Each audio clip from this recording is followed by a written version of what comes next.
Good evening and many thanks for joining us on another brand new week of Primetime News.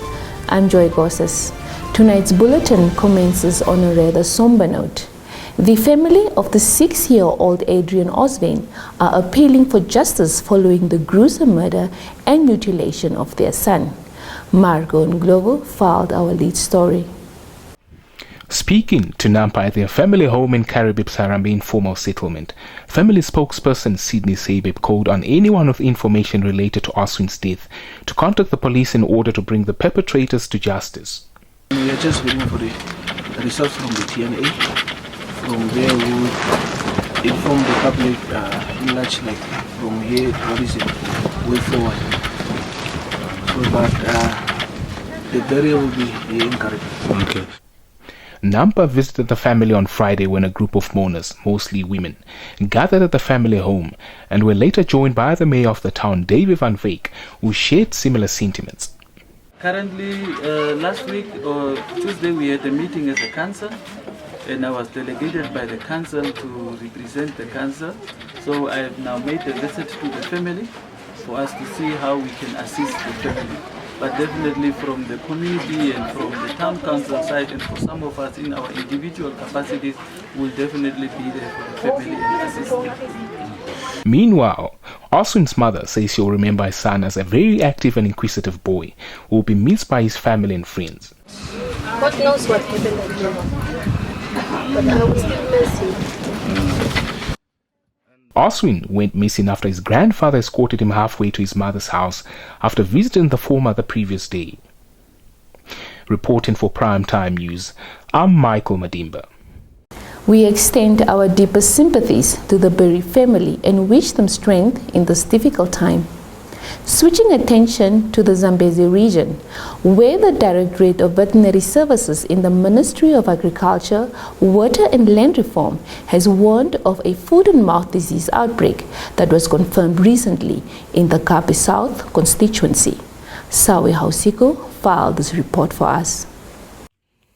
Chief Veterinary Officer Albertina Musilika Shilongo, in a media statement on Sunday, said a farmer notified the Katima Mulilo State Veterinary Office about a few heads of cattle with indicative clinical signs of foot and mouth disease on 9 October. She said following outbreak investigation by veterinary officials, a total of 14 clinical cases out of 230 head of cattle were found with healing lesions consistent with foot and mouth disease. In line with the Animal Health Act of 2011, the Kabe South and Kabe North constituencies have been declared foot and mouth disease infected areas, and the entire Zambezi region declared a disease management area. Musilika Shilongo noted that for the next 14 days, intensified foot and mouth disease surveillance aimed at establishing the extent of the outbreak is underway. After 14 days, the control measures will be reviewed and the public will be notified accordingly. For Nampa TV, Linnea Dishana. On to worrisome socioeconomic statistics for the country. The Namibia Vulnerability Assessment and Analysis Report of 2021 revealed that more than 600,000 people were at risk of food insecurity between October 2021 and December 2021. More from this report. The same report also highlighted that the Oshana region had the lowest number of food insecure people, which were estimated at 20,266 people. Minister of Agriculture, Water and Land Reform, Khaled Ledman, said this during the commemoration of the World Food Day in the Osana region on Saturday. This year, the day was commemorated under the theme Leave No One Behind, Better Production, Better Nutrition, a Better Environment, and a Better Life for All. The minister stated that malnutrition remains a major development concern affecting all regions of the country and impacting on the most vulnerable segments of the population. Reporting for Nampa TV, Lydia Pitiri. Residents of Windhoek were on Sunday greeted by an unusual weather sight as hailstones painted the city white. Residents flooded social media with fun-filled images of the peculiar weather, with some even attempting to form miniature snowmen. Others gathered the hailstones in bags with captions that read, "Ice from Heaven." Others simply made use of the opportunity to keep their drinks chilled. Primetime News producer Lydia Petiri spoke to Chief Meteorological Technician Odilio Kobeti about the Sunday weather phenomenon. Let's listen in. Normally with the hailstorms, because it depends from the size, like the size of yesterday over the central part was like it was like it was slightly bigger. If you just compare, like for example, like a dove size of egg size, and that was very damaging.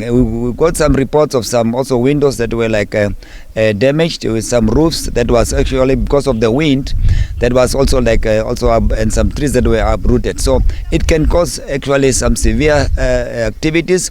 Therefore, for those who have insurance, they have to make sure that at least they come forward with that one. If you don't have, make sure that at least you knock on the doors, on the right doors. And for the road users, because the roads become slippery, they should also just check on their speed as they are moving throughout this system as they are taking place. Seen also some time back that as the low pressure is coming through, then we've given an advisory. But at this time, we'll continue to give the advisory for the next couple of days. For today, we are giving a warning, especially for the parts of the Khomas region, parts of Osholonjupa, the eastern parts of Namibia or Maheke, and further to the southeast areas bordering the areas of Aranos there. So storms will set in again by this afternoon. Towards evening, we should see some cluster of thunderstorms developing. This will trigger definitely some hailstorms over Namibia. This is a positive sign for the country's rain prospects. When we return, fresh 3-day strike starts at Eurowings.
Welcome to Primetime Bus, where we break down everything business and economics.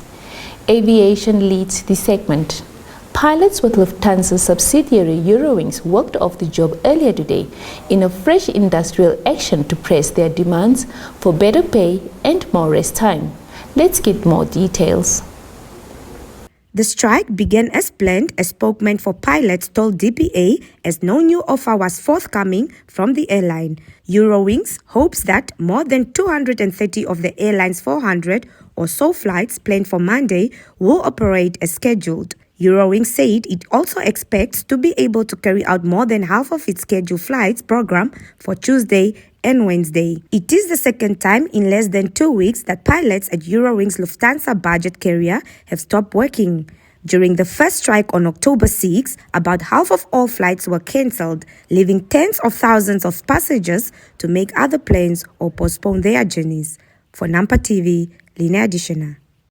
UN Secretary General Antonio Guterres earlier today called for efforts to renew the commitment to a better world for all in his message for the International Day for the Eradication of Poverty, which falls on the 17th of October annually. This year's theme of dignity for all in practice must be a rallying cry for urgent global action, Guterres said, noting that inequalities are widening, national and household economies are battered by job losses, skyrocketing food and energy prices, and the gathering shadows of a global recession.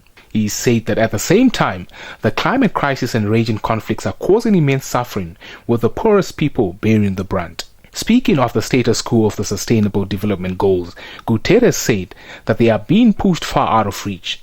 He called for actions to invest in people-centered solutions, saying that actions must be taken to support developing countries as they transition from planet-killing fossil fuels to renewable energy, as well as job-creating green economies. Reporting for Primetime News, I'm Michael Madimba. That's all the top news we had for you this evening. I'll be back with the sports news.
Welcome to Sport Planet. The T20 World Cup leads this segment.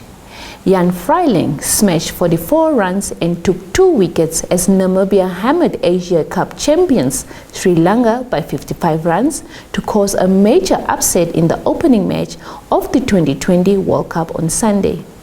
The left-handed Freiling and JJ Smith, who made an unbeaten 31, lifted Namibia to 163 for 7 with their 69 runs 7th wicket stand after being invited to bat first in Geelong.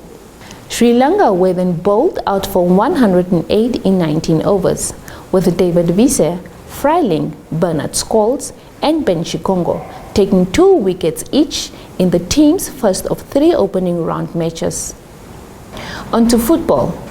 Paris Saint-Germain superstar Kylian Mbappe insisted Sunday he has never asked to leave the Qatar-owned club in the January transfer window, despite reports that he intended to seek a move as soon as possible. "I'm very happy. I have never asked to leave in January," he said after PSG's 1-0 win over Marseille, insisting that he was not implicated directly or indirectly in the rumors about his future that spread the past week. It is the first time the French superstar has spoken out publicly since the reports that he wished to leave first surfaced in Spain ahead of Tuesday's Champions League game against Benfica. Stand by for your sports roundup.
With the sports news, we have come to the end of tonight's primetime news. Many thanks for watching.